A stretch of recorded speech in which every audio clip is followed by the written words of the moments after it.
स्वराज्य न्यूज मराठी, माझा हक्क, माझं राज्य, स्वराज्य. नाशिकच्या सिडको परिसरातील लेखानगर भागात मंगळवारी सायंकाळी मुले पळवणारी टोळी आल्याच्या संशयाने सर्वात मोठा गोंधळ उडाला होता. 3 ते 4 महिलांना नागरिकांनी संशयावरून घेरल्याने परिसरात भीतीचे वातावरण निर्माण झाले होते.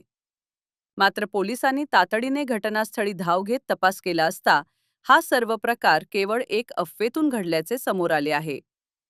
लेखानगर भागात काही अनोळखी महिला फिरत असताना मुले पळवणारी टोळी सक्रिय झाल्याची चर्चा नागरिकांमध्ये सुरू झाली.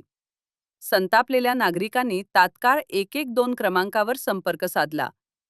वरिष्ठ पोलीस निरीक्षक जदवेंद्र सिंग राजपूत यांच्या मार्गदर्शनाखाली पोलिसांनी घटनास्थळी पोहोचून संशयित महिलांना ताब्यात घेतले. पोलीस ठाण्यात चौकशी केल्यानंतर समोर आले की या महिला 10 वर्षापासून नाशिक रोड परिसरात वास्तव्यास असून त्या काथा विकण्याचा व्यवसाय करतात. पोलिसांनी या महिलांची सखोल चौकशी करून आणि त्यांची नोंद घेऊन त्यांना सोडून दिले आहे.